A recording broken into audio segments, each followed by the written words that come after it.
Hello बच्चों, तो आज हम लोग फिर से अपने एनाटॉमी ऑफ प्लांट्स को पे वापस आ जाएंगे। और कल हम लोगों ने एपिकल मेरिस्टेम, इंटरकैलरी मेरिस्टेम और लेटरल मेरिस्टेम पढ़ा था। आज हम लोग पढ़ेंगे composition, organisation of apical meristem. ठीक है, तो हेडिंग डाल लीजिए composition, organisation, composition, organisation of lateral meristem, apical meristem, apical meristem। ठीक, तो डिफरेंट प्लांट्स में किस प्रकार से एपिकल मेरिस्टेम का कंपोजिशन होता है या ऑर्गेनाइजेशन होता है। तो आपको पता होना चाहिए, अगर हम बात करें एल्गे की, अगर हम बात करें फंजाई की, तो एल्गे और फंजाई ऐसे ऑर्गेनिज्म हैं जहां पे आपको एपिकल मेरिस्टेम एब्सेंट मिलेगा। एपिकल मेरिस्टेम इज एब्सेंट, यहां पर आपको कभी भी एपिकल मेरिस्टेम नहीं मिलेगा। एपिकल मेरिस्टेम यहां पर एब्सेंट होता है। ठीक, तो ये तो बात होगी एल्गे और फंजाई की। ठीक, ऐसा नहीं है कि एपिकल मेरिस्टेम यहाँ पे एब्सेंट है तो इनके जो सेल्स होते हैं वो डिविजिबल नहीं होते हैं। इनके सारे सेल्स डिविजिबल होते हैं, मगर यहाँ पे एपिकल मेरिस्टेम का फॉर्मेशन नहीं होता है। ठीक, ये एपिकल ग्रोथ शो नहीं करते हैं। तो आप इसमें एक बात और लिख सकते हैं कि they do not show apical growth. ये कभी भी आपके एपिकल ग्रोथ को शो नहीं करते। They do not show apical growth. ठीक, अच्छा, तो इस प्रकार की ग्रोथ जहां पे सभी सेल्स डिवाइड हो रहे हैं, मगर यहां पे का आपको एपिकल मेरिस्टेम या एपिकल ग्रोथ नहीं दिख रही है, इस प्रकार की ग्रोथ को हम कहते हैं diffuse growth. Such type of growth is called as diffuse growth. Such type of growth is called as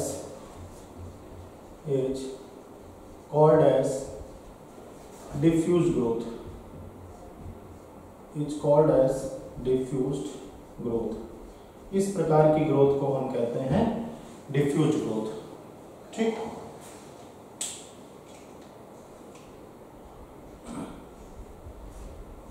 तो इसमें कई सारी थ्योरी हैं। सबसे पहली थ्योरी जो आती है वो आती है हिस्टोजन थ्योरी, इसको आज हम लोग पढ़ेंगे। सबसे फर्स्ट थ्योरी आती है हिस्टोजन थ्योरी। ठीक, तो क्या होती है हिस्टोजन थ्योरी? देखिए, सबसे पहली बात तो ये थ्योरी आपकी रूट के एपेक्स ऑर्गेनाइजेशन से रिलेटेड है। एपिकल मेरिस्टेम में रूट एपिकल मेरिस्टेम भी हो सकता है और शूट एपिकल मेरिस्टेम भी हो सकता है। तो इस थ्योरी की अगर हम बात करें तो हिस्टोजन थ्योरी आपकी रूट एपेक्स ऑर्गेनाइजेशन से संबंधित सबसे ज्यादा प्रूफ्ड थ्योरी है, मोस्ट वैलिड थ्योरी है। तो इसमें आप सबसे इंपॉर्टेंट बात यह है कि ये मोस्ट वैलिड थ्योरी है रूट एपेक्स ऑर्गेनाइजेशन के लिए। Most valid theory for root apex organisation, for root apex organisation, root apex organisation. ठीक, इतनी बात समझ में आ गई। ठीक, इस थ्योरी को प्रूफ करने वाले साइंटिस्ट का नाम था हैंस्टीन। हैंस्टीन ने हिस्टोजन थ्योरी को पहली बार डिवाइस किया था।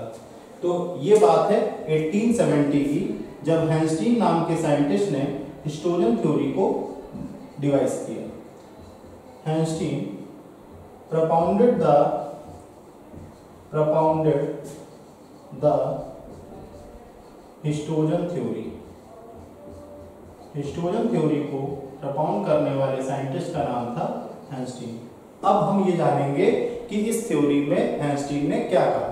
तो हैंस्टीन ने ये बोला कि जो एपिकल मेरिस्टेम है, चाहे वो रूट एपिकल मेरिस्टेम हो या फिर शूट एपिकल मेरिस्टेम हो, तो जो एपिकल मेरिस्टेम है या रूट एपिकल मेरिस्टेम हो या शूट एपिकल मेरिस्टेम हो, वो 3 रीजन्स में डिवाइड होते हैं। ठीक, तो इन्होंने ये बताया कि चाहे रूट एपिकल मेरिस्टेम हो या फिर शूट एपिकल मेरिस्टेम, ये 3 पार्ट्स में डिवाइड होते हैं। अब वो कौन से 3 पार्ट्स हैं? 3 पार्ट्स हैं आपके, ये तीनों जो हिस्टोजन्स हैं वो तीनों पार्ट्स क्या हैं? हिस्टोजन्स। हिस्टोजन्स मतलब टिश्यूज, हिस्टो वर्ड हमेशा टिश्यूज के लिए आता है। तो ये 3 हिस्टोजन्स हैं और ये तीनों हिस्टोजन्स में पहला आपका कहलाता है डर्मेटोजन, पहला बोला जाता है डर्मेटोजन। दूसरा जो हमारा टिश्यू आता है इसको हम कहते हैं पेरिब्लैम, दिस इज नोन एज पेरिब्लैम। और तीसरा जो आता है क्या बेटा? अच्छा, टेक्निकल एरर है, उसके लिए तो कुछ नहीं कर सकते।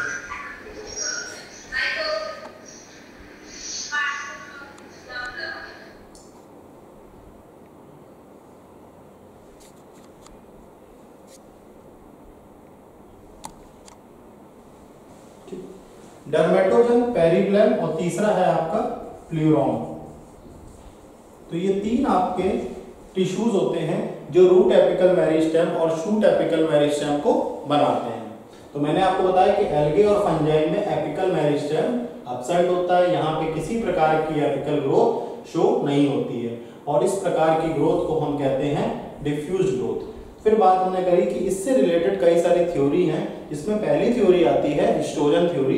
हिस्टोजन थ्योरी आपकी मोस्ट वैलिड थ्योरी है रूट एपेक्स ऑर्गेनाइजेशन की, जिसको 1870 में हैंस्टीन नाम के साइंटिस्ट ने इस हिस्टोजन थ्योरी को प्रपोज किया था और उसने ये बोला कि जो रूट एपिकल मेरिस्टेम है और शूट एपिकल मेरिस्टेम है ये आपका 3 पार्ट से बनता है और वो तीनों पार्ट्स आपके टिश्यूज कहलाते हैं। पहला पार्ट आपका डर्मेटोजन कहलाता है, दूसरा पार्ट आपका जो है पेरिब्लैम कहलाता है और तीसरा पार्ट आपका प्लूरोम कहलाता है। तो आप इसको नोट डाउन कर लीजिए, इसके बाद फिर हम लोग आगे इस थ्योरी से संबंधित बातों को पढ़ेंगे।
तो हमने तीन चीजें बताई आपको, तीन टिश्यू बताए। पहला बताया हमने डर्मेटोजन,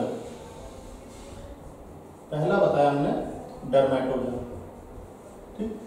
दूसरा हमने आपको बताया पेरिब्लैम, और तीसरा बताया प्लूरोम।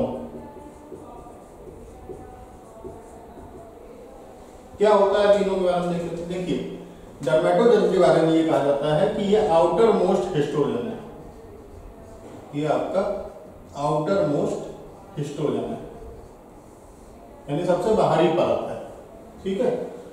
और ये सिंगल लेयर ऑफ सेल्स के द्वारा बना हुआ है, सिंगल लेयर ऑफ सेल्स, इसीलिए ये यूनिसेल्युलर लेयर बनाता है।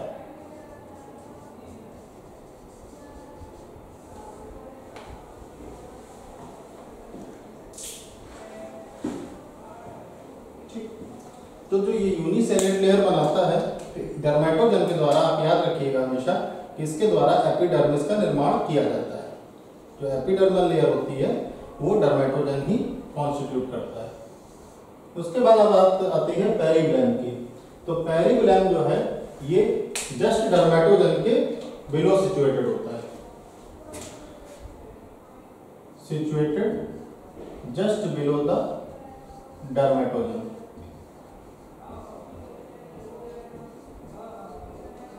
जस्ट बिलो द डर्मेटोजन, ठीक। तो डर्मेटोजन के जस्ट नीचे जो है आपका पेरिब्लैम होता है। ये क्या बनाता है, ये आपका बनाता है कॉर्टेक्स और एंडोडर्मिस, कॉर्टेक्स और एंडोडर्मिस, ये दो चीजें आपकी पेरिब्लैम के द्वारा बनता है, ठीक। इसके बाद एक इनर मोस्ट हिस्टोजन होता है जिसको हम कहते हैं प्लूरोम,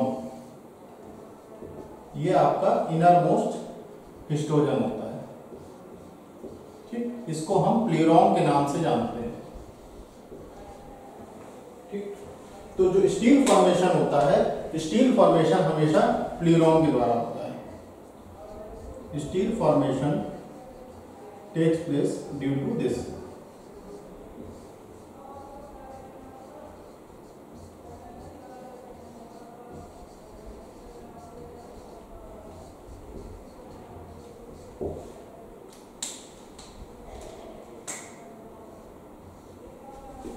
तो ये तीन जो टिश्यू बताए थे, डर्मेटोजन, पेरिब्लैम और प्लूरोम, ये तीनों के बारे में डिस्क्रिप्शन है, इसको नोट डाउन कर लीजिए।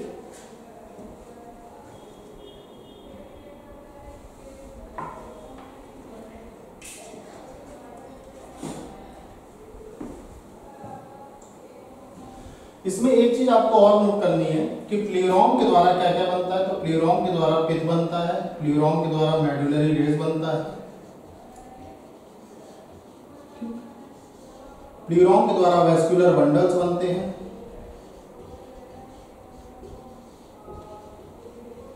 ये सारी चीजें आपकी प्लूरोम के द्वारा कवर्ड होती है, ठीक।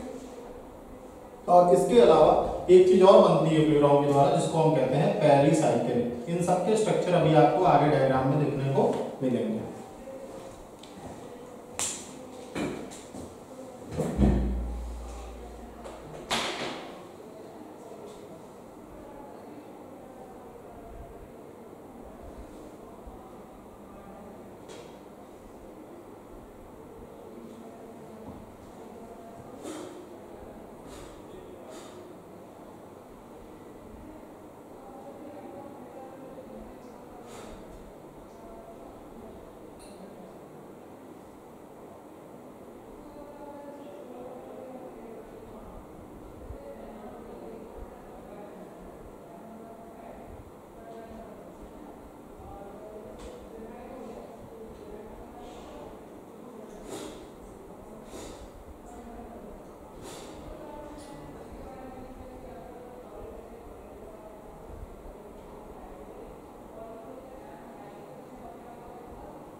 तो हमने तीनों टिश्यू पढ़ लिया, डर्मेटोजन भी पढ़ लिया, हमने पेरिब्लम भी पढ़ लिया, और ये जो थ्योरी है हमने आपको बताया कि रूट एपेक्स के लिए ये मोस्ट वैलिड थ्योरी है, शूट एपेक्स के लिए इसका कोई रिलेशन नहीं है। तो ये जो भी बातें हमने पढ़ी ये रूट एपेक्स ऑर्गेनाइजेशन से रिलेटेड हैं। तो अब आगे हम लोग इस थ्योरी से रिलेटेड और भी बातें पढ़ेंगे, ठीक। तो वो और बातें क्या है इसको देख लेते हैं, ठीक। तो सबसे इंपॉर्टेंट इस थ्योरी जो हमारी हिस्टोजन थ्योरी है, हिस्टोजन थ्योरी आपकी पूरी रूट एपेक्स के लिए एप्लीकेबल है। हिस्टोजन थ्योरी की अगर हम बात करें तो हिस्टोजन थ्योरी आपकी रूट एपेक्स के लिए है, रूट एपेक्स के लिए, ठीक। शूट एपेक्स के लिए ये थ्योरी वैलिड नहीं है, ठीक। तो this theory is meant for root apex, ये हिस्टोजन थ्योरी आपकी रूट एपेक्स के लिए मायने रखती है, ठीक। क्योंकि जितने भी आपके जिम्नोस्पर्म्स हैं और एंजियोस्पर्म्स हैं, चाहे हम जिम्नोस्पर्म्स की बात करें यानी स्पर्मेटोफाइटा की बात कर रहे हैं, सीड बियरिंग प्लांट की बात कर रहे हैं, तो जिम्नोस्पर्म्स और एंजियोस्पर्म्स हमारे सीड बियरिंग प्लांट्स हैं, जिम्नोस्पर्म्स और एंजियोस्पर्म्स हमारे सीड बियरिंग प्लांट्स हैं। तो इनकी अगर हम बात करें तो यहाँ पे जो शूट है वो आपकी डिफरेंशिएटेड नहीं होती है, नॉट डिफरेंशिएटेड, ठीक। किसी भी तरीके से डिफरेंशिएशन इसमें देखने को नहीं मिलता है, ठीक।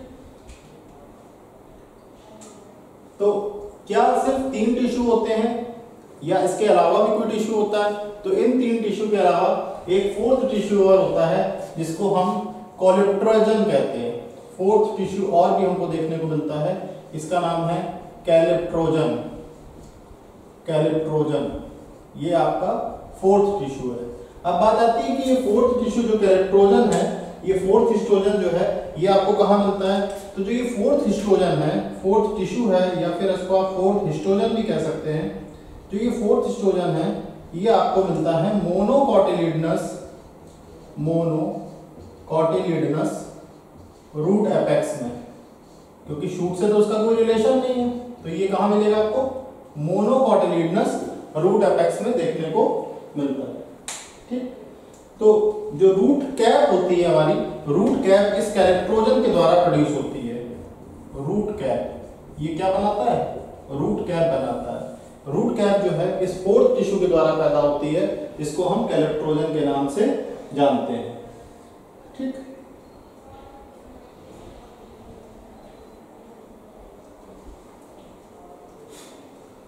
तो नेक्स्ट हमारा जो टॉपिक आता है वो है क्यूसेंट सेंटर, इसको हम बोलते हैं क्यूसेंट सेंटर। तो देखिए क्यूसेंट सेंटर की अगर हम बात करें, इस टर्म को कॉइन करने वाले साइंटिस्ट का नाम था Klops. Term was coined by Klops. Klops नाम का साइंटिस्ट था जिसका नाम था, जिसने इस क्यूसेंट सेंटर को टर्म को कॉइन किया था, और इसको कॉइन किया गया, डिस्कवर किया गया था मेज रूट में, डिस्कवर्ड इन मेज रूट। मेज रूट में इसको डिस्कवर किया था।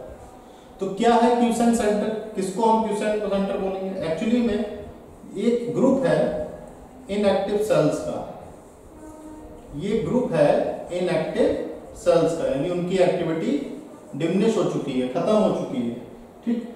या तो आप इसको इनएक्टिव सेल्स भी कह सकते हैं, या ऐसे सेल्स जो कि बहुत लेस एक्टिव है, ठीक। तो ऐसे ग्रुप ऑफ सेल्स जो कि इनएक्टिव हो चुके हैं या फिर लेस एक्टिव हैं, किसके किसके बीच? डर्मेटोजन और कैलेप्ट्रोजन के बीच। डर्मेटोजन और कैलेप्ट्रोजन, डर्मेटोजन और कैलेप्ट्रोजन के बीच ये सेल्स लाई करते हैं, ठीक। और आपको मैं बता चुका हूं कि डर्मेटोजन जो है ये आपका आउटर मोस्ट लेयर है। डर्मेटोजन जो है ये आपकी आउटर मोस्ट लेयर है। तो इनके बीच आप देखेंगे कि ये जो केस हमको मिलता है, ये केस मिलता है मोनोकॉट रूट में, मोनोकॉट रूट में देखने को मिलता है। और आपको मैंने अभी बताया कि जो 4th टिश्यू होता है जिससे रूट कैप बनती है, इसको हम कहते हैं कैलेप्ट्रोजन। तो डर्मेटोजन और कैलेप्ट्रोजन के बीच एक ग्रुप ऑफ सेल्स है जो कि पूरी तरीके से इनएक्टिव हो चुका है या लेस एक्टिव है, तो इसी को हम कहते हैं क्विसेंट सेंटर। क्विसेंट सेंटर, इसी को हम कहते हैं क्विसेंट सेंटर। ठीक, अब इन सेल्स की खासियत ये होती है कि इसमें बहुत कम अमाउंट का डीएनए होता है, बहुत कम अमाउंट का आरएनए होता है, इनका साइटोप्लाज्म बहुत लाइट होता है, साइटोप्लाज्म भी बहुत हैवी नहीं होता है, और इसके अलावा आप देखेंगे कि इसमें प्रोटीन की भी मात्रा कम होती है। तो इसमें डीएनए भी जो है कैसा है, लो है, आरएनए भी कैसा है, लो है, प्रोटीन भी कैसा है, बहुत कम है, प्रोटीन का निर्माण ना के बराबर है, प्रोटीन सिंथेसिस भी आपका लो है। और न्यूक्लियाई की बात करें तो इनमें स्मॉल न्यूक्लियाई है, बहुत छोटे छोटे न्यूक्लियस हैं। और साइटोप्लाज्म की बात करें तो लेस साइटोप्लाज्म है या स्मॉल साइटोप्लाज्म है। ठीक, तो ये इनके सेल्स की खासियत होती है। ठीक, तो क्विसेंट सेंटर जो रूट मेरिस्टेम है, इसमें इसका कुछ फंक्शन भी होता होगा। तो इसका फंक्शन ये होता है कि जितने भी डैमेज सेल्स होते हैं उसकी ये रिपेयरिंग करता है, रिप्लेनिशमेंट करता है। ठीक है ना, तो जो डैमेज सेल्स होते हैं मेरिस्टेम के, वो एक्टिव हो जाते हैं जब ये कैलेप्टोजन डैमेज हो जाता है। ठीक, तो क्विसेंट सेंटर के बारे में हमने ये पढ़ा कि ये प्रकार से ये रिजर्व का काम करता है। क्विसेंट सेंटर की अगर हम बात करें तो ये रिजर्व का काम करता है। Quiescent centre functions as reserve, functions as a reserve, तो ये रिजर्व के रूप में काम करता है क्विसेंट सेंटर। ठीक है ना, तो किसके रिजर्व के रूप में काम करता है, रिजर्व के रूप में काम करता है जितने भी आपके डैमेज सेल्स होते हैं मेरिस्टेम के, उनके लिए क्विसेंट सेंटर आपका रिजर्व के रूप में काम करता है। फॉर सेल्स ऑफ मेरिस्टेम्स, तो इसको नोट डाउन कर लीजिए क्विसेंट सेंटर को। इसके बाद हम लोग दूसरी थ्योरी पढ़ेंगे।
तो अब जो सेकंड थ्योरी आ रही है इसका नाम है tunica corpus theory. Tunica corpus theory.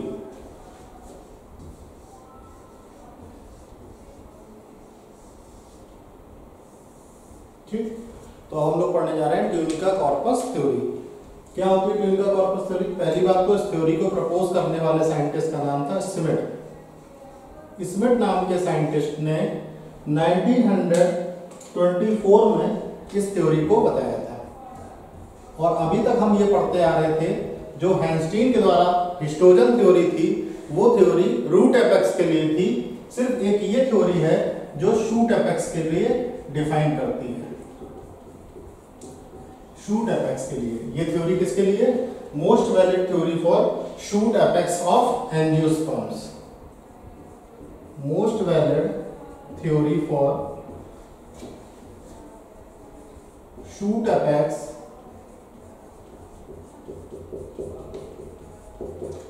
Of angiosperms. Angiospermic plants की जो शूट एरिया है वहां के लिए सबसे मोस्ट वैलिड थ्योरी है। ठीक, तो इन्होंने ये बताया कि जो हमारा शूट होता है ये शूट आपका दो पार्ट में डिवाइड होता है। पहला पार्ट है आपका ट्यूनिका, फर्स्ट पार्ट है ट्यूनिका, और दूसरा पार्ट है आपका corpus, second part is corpus. तो क्या होता है ट्यूनिका और दूसरा पार्ट कॉर्पस क्या होता है? अगर ट्यूनिका के बारे में बात की जाए और कॉर्पस के बारे में बात की जाए तो ट्यूनिका थ्योरी जो है ये कहती है कि ट्यूनिका जो है एक पेरिफेरल लेयर है, यानी बाहरी लेयर है जो पेरिफेरी यानी सरकमफ्रेंस पे लाई करती है, पेरिफेरल लेयर है। ठीक, और इसके द्वारा एपिडर्मिस का निर्माण होता है। एपिडर्मिस इज फॉर्म्ड, इसके द्वारा एपिडर्मिस का निर्माण होता है। ठीक, जनरली अगर देखा जाए तो ट्यूनिका हमारी सिंगल लेयर है। ये जो लेयर है ये आपकी सिंगल लेयर है, मगर कई बार ये मल्टी लेयर भी देखने को मिलती है, but sometimes it is multi layered.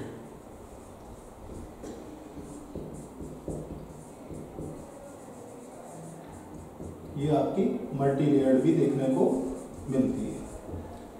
ठीक है, तो आउटर मोस्ट लेयर की बात करें तो आउटर मोस्ट लेयर जिसके द्वारा एपिडर्मिस बनती है वो है हमारी ट्यूनिका। ये आपकी आउटर मोस्ट लेयर है। ठीक, अब बात आती है कॉर्पस की। तो जो ट्यूनिका के below, mass just below the tunica, उसी को हम कहते हैं corpus. Mass just below the tunica is called corpus. इसी को हम कहते हैं कॉर्पस। ठीक, तो कॉर्पस किस चीज का निर्माण करती है? जितना भी हमारा कॉर्टेक्स है या स्टील है, कॉर्टेक्स और स्टील जो कि एक एनाटॉमिकल पार्ट है शूट का, वो आपका कॉर्पस के द्वारा बनता है। ठीक, तो कॉर्टेक्स और स्टील फॉर्मेशन के लिए ये जानी जाती है, कॉर्टेक्स एंड स्टील फॉर्मेशन। तो आप ये कह सकते हैं कि ग्राउंड टिश्यू सिस्टम जो है वो कॉर्पस के द्वारा बनता है, ग्राउंड टिश्यू सिस्टम।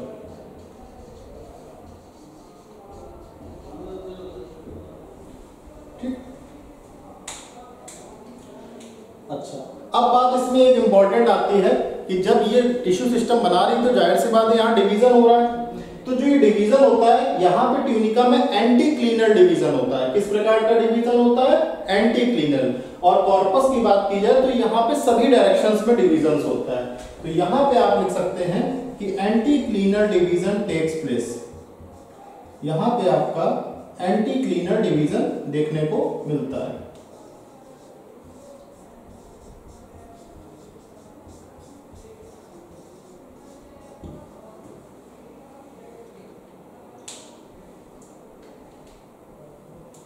तो एंटी क्लीनर डिवीजन की अगर हम बात करें तो ये सिर्फ आपका एक प्लेन में डिवीजन होता है, वन प्लेन डिवीजन। ठीक है, एंटी क्लीनर डिवीजन जो है आपका वन प्लेन डिवीजन में होता है। ठीक, अब बात आती है कॉर्पस की। तो यहां पे मल्टी डायरेक्शन डिवीजन होता है, मल्टी डायरेक्शन डिवीजन देखने को मिलता है, multi direction division takes place. तो ये थी हमारी ट्यूनिका कॉर्पस थ्योरी, ठीक, जो कि स्किमिट नाम के साइंटिस्ट के द्वारा 1924 में डेवलप की गई थी। और ये सबसे वैलिड थ्योरी है आपके शूट एपेक्स के लिए, जो कि एंजियोस्पर्मिक प्लांट्स में देखने को मिलते हैं। इसको आप नोट डाउन कर लीजिए। और आज की क्लास इतनी होगी, इसको आप नोट आउट कर लीजिए। कल हम लोग जो है साइटोहिस्टोलॉजिकल थ्योरी पढ़ेंगे और टाइप्स ऑफ टिश्यूज पढ़ेंगे। Thank you.